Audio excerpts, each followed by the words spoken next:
Hello and welcome back. To those who have been waiting for this second episode, thank you. If you didn't see on my Instagram story the reason why I didn't upload on the Monday that just passed, I've just been dealing with a lot emotionally. I feel like I've just hit a low when it comes to my depression, anxiety, that I will address in a later episode. But the day that you're seeing is when this gets uploaded. The third episode will get uploaded the same day as this one, so you'll be getting double content on the same day, which is me making up for the fact that I didn't upload the second episode the day that I originally wanted to. So, without further ado, let's get started. Well, so how my relationship with God got started. I accepted God in my life at the age of 12. With the church that I was attending before, like I pretty much was in that church like since I was a baby, pretty much. And I knew of God, but I didn't like know Him, like have a relationship with Him. And I think a lot of people can kind of relate to that, to where it's like they didn't really know God until such a later point in their life, even though they like accepted Him at like a certain age or whatever. So yes, I accepted God into my life at the age of 12. And that year, that's just like when a whole bunch of stuff just started happening to me in my life. Shortly after, I found out, but it's like my grandmother had passed away. And when I found out that she passed away, I didn't even know that she was sick. The cause of her passing was because she had brain cancer. And I remember that I didn't visit her like not too long ago, like before she passed. And she didn't even look sick to me, like she looked so healthy. It was definitely something that shook me, because it was the first death that I experienced of my grandmother.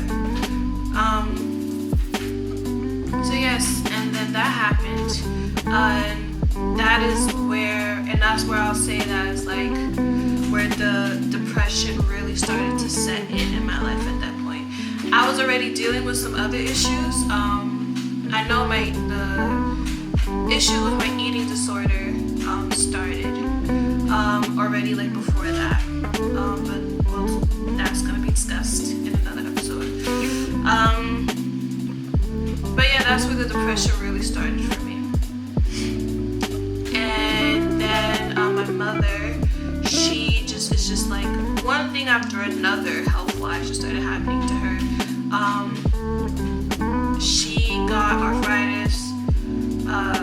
She was then diagnosed with diabetes type 2.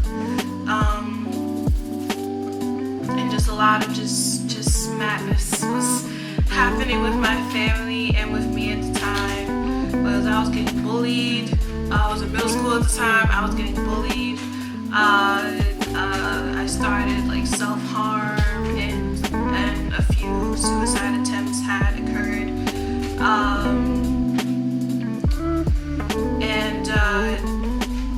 Yeah, it got to the point where it's like literally my everyday routine on days when I didn't go to school is like I would wake up, like go straight to the kitchen, grab a knife and just go at myself, like, and I would do that anywhere, like on my body, like arms, legs, my stomach, like anywhere. Like I did not have no type of care in the world for myself.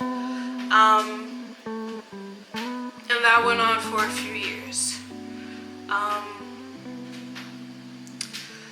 And then there was a day, it was just me and my mom in the house. My sister, I forget where she was or where she went, but I know she wasn't home.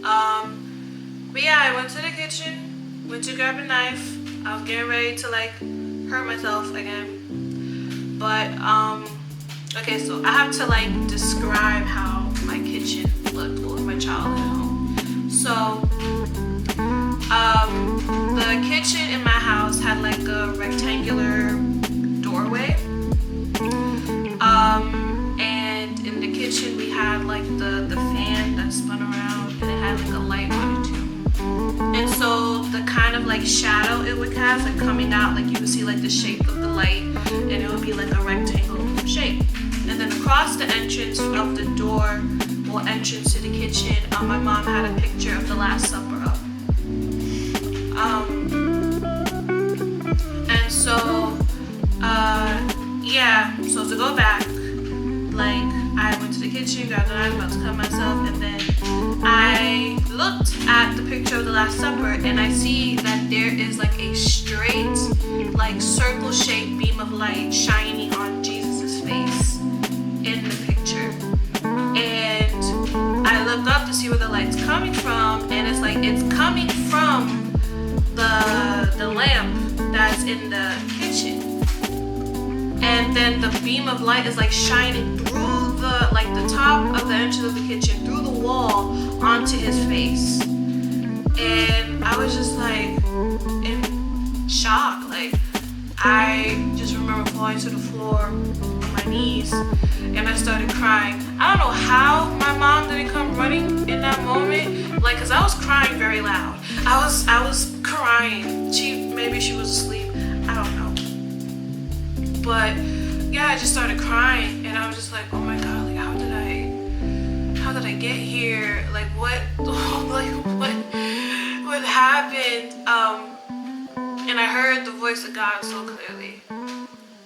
And he said, every moment that you tried to take your life, every moment that you've harmed your body, every like moment where you cried with just tears of pain, like I was there. The reason that you're even still alive is because I stood in the gap for you. And I was like, okay, but it's like, I don't know what you want me to do. I don't know what you want me to do. And he said, just listen to me and continue to love me the way that you do, in the way that you fight to do every day, and I'll be with you always. And I said, okay. And yeah, that moment there was a moment where it's like my relationship, knowing God in that way, like actually, it actually started.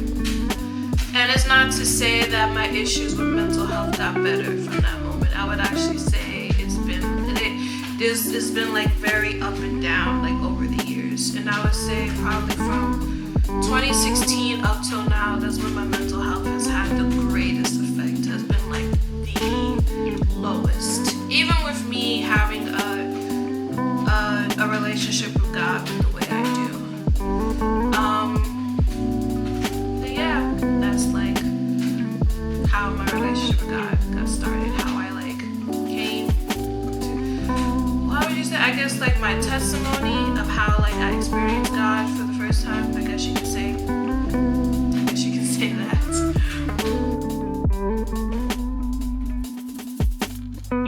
I would say it definitely has, to where like to where it's like there will be moments where I am just like questioning of like how God can be with me and know me in moments where it's like I could be in a very bad depression episode, and it could be like in the middle of a panic attack, or a moment where it's like the urge to want to like hurt myself, or it sets in, or like a suicidal thought will run through my mind, and it's hard to believe that God is actually with me in those moments, and that he can even relate to me, to the fact that it's like I'm dealing with a lot of pain, And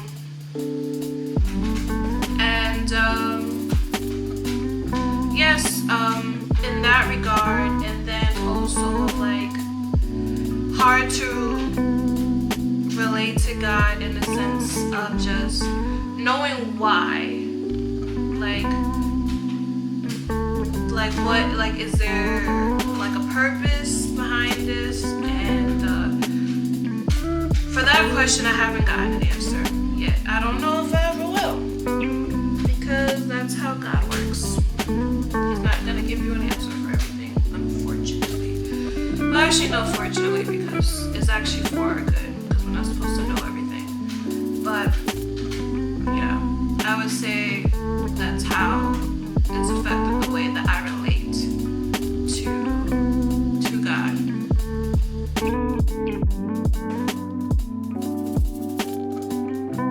So, I do believe God is good and loving.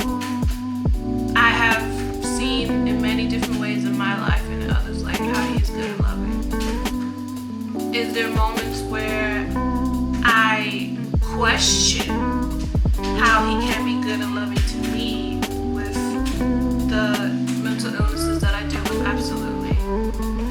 So it's always that struggle of trying to dig deep within my heart of hearts the truth that I know about God versus the truth of my reality of what I'm dealing with in a dark moment.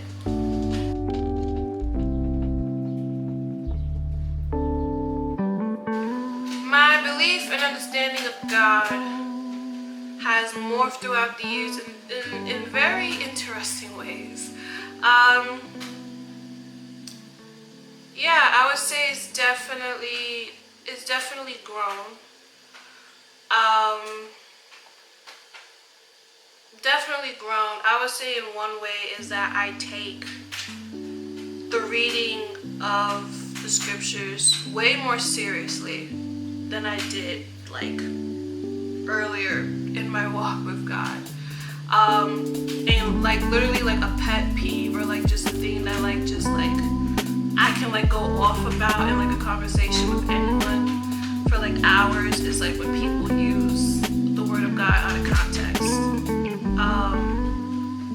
That is something that you would say grinds my gears. So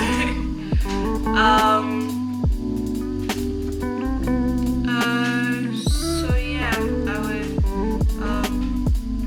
say that.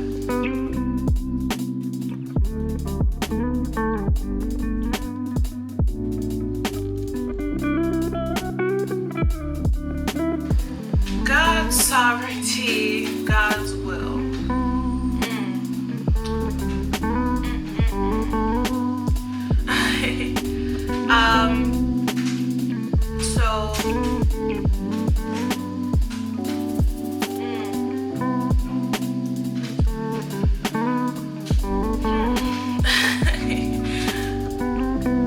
So God obviously is sovereign, meaning that He reigns, rules over everything. He has authority, He has the highest authority. And God's will for each person's life is very different. When it comes to mental illness, I think one thing that I have had to come to terms with is that one, mental illness was not part of the original design for how God wanted this earth, this world to be. Mental illness, any mental health issue is something that comes along with being in a fallen and dark world. And that is something that of course was out of God's plan. But that doesn't mean that God can't mix it into His plan. Because at the end of the day, like what God says, like will come to pass. Like His word doesn't come back void.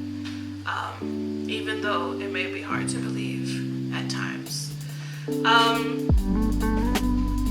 when it comes to mental illness, I can't give a definite answer that is like, oh, like, that's my laptop in the background. I can't give a definite answer to say that's like, oh, like, mental illness is like God's will, like, ultimate will for like people who do suffer from it.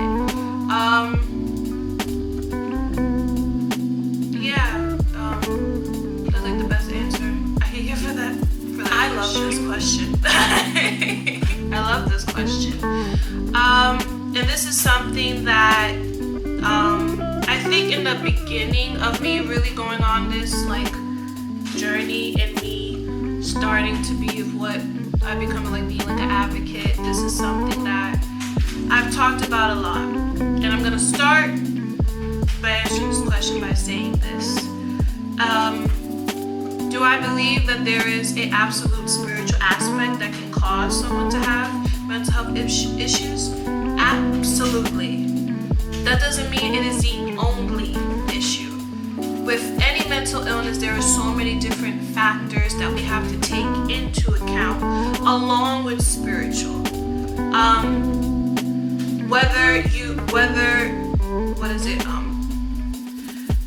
Overemphasizing the spiritual aspect of it and then not emphasizing at all, they're both equally just as bad and could both equally be just as harmful. When we're trying to be an advocate and a guide, an aid to those in the Christian community who have mental illness and those who aren't even in the Christian community who deal with mental illness. With that conversation, I think we just have to be, one, we have to be mindful, and two, obviously our spiritual discernment should be strong enough to really see that, okay, is this more so a spiritual issue, or is this a spiritual issue tied with other things? Like, is it from trauma from their childhood? Is it from some type of abuse that they went through? Is it a genetic thing? Is it a chemical imbalance issue? There's a lot of factors that we have to take into consideration along with spiritual to really help just get a better understanding of why someone may even be dealing with that issue, that type of issue in the first place. Yes, when it comes to spiritual warfare and mental health. Because when I look at my life, I feel like I do spiritual warfare every day. I read the word, I pray, and I worship. Those are like literal 3 tools when it comes to spiritual warfare. Tools for just everyday life and growing yourself as a Christian, growing yourself more in the knowledge of your faith, in the knowledge of your God, and you're strengthening yourself to be able to defend your faith and to defend your spirit for when the devil may come to tempt you in whatever way it may be. Now, in the beginning, like, what is it, in like 2016 when I first got diagnosed, what is it that I was, the only kind of like mindset I had was just like, oh, like, there must be something wrong with me. Like, I must have sinned. I must have done something to where like I'm dealing with this issue. And I was trying to get help from some leaders in the former church that I went to, and they would give me answers along the lines that was like, oh, like, you need to pray, like, you're a Christian, you're like a worshiper of God, like worshipers of God, like people who are in like leadership, like people who love the Lord, like shouldn't be dealing with that type of stuff. I have literally gotten responses like this. I swear on everything that I love, like people in leadership positions in the church told me this. People that I was very close to, some of them, not all of them, they have given me responses in this way. And it made me feel guilty. And so I would overdo the spiritual warfare. I would fast for like months on end. And even when we did a congregational fast, I would continue it on my own. Like I was going hard. Like I would go to every single altar call, like have like everyone lay their hands on me, which in the spiritual sense is not good. You can't just let anyone lay hands on you. But yeah, and then getting checked into the psych ward and getting the test run on me, and I had a brain scan done that showed me that I was like, oh, I have a chemical imbalance. That is why I'm dealing with these issues. And so in that moment, I was like, oh, okay, so it wasn't a spiritual issue. It was a chemical imbalance issue. Could there still be like some type of small spiritual factors here and there? Yes. But for me, spiritually, like spiritual things was not the issue. So yeah, that's my answer for that. I feel like I have found a balance. I'm definitely more secure now in knowing the balance in between the two. And I think just the church as a whole, we need to be better informed in those balances, because there are still people who have that old mindset of just like everything is spiritual. And then even when I look at like that type of like way of thinking, it's like bruh, like the devil don't be doing everything. Like the devil doesn't have that much power. And it's like for you to just like say it's like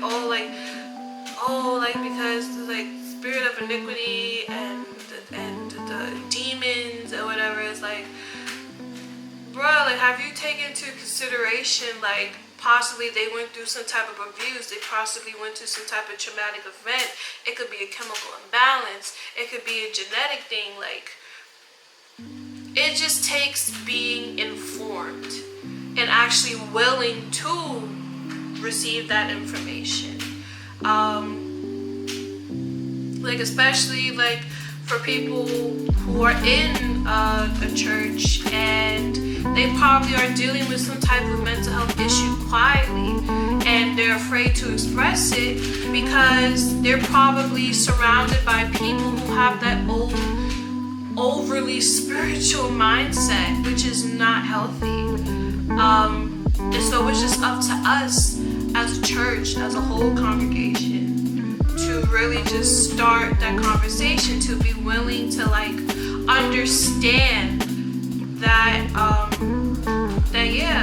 that there's just more to it than just a spiritual aspect. That is it for today's video. I hope you guys enjoyed it, and for those people that sent in those questions, thank you very much, and I hope I answered your questions to the best of my ability. And if you want to send in questions that I will possibly answer in future videos, I will leave a link for a Google document where you can click it and you can type in your question, and then also put your name next to the question so that I can know who even asked me the question. But yes, I will see you in the next video. And for those who are watching, who are subscribed, thank you. But for those who watch this and haven't yet subscribed, because about 77% of people who watch my videos aren't even subscribed, it's free. Click the button, click the bell next to the subscribe button to stay subscribed. Like, comment, share, follow me on social media. It's that simple. But yes, I'll see you guys in the next video.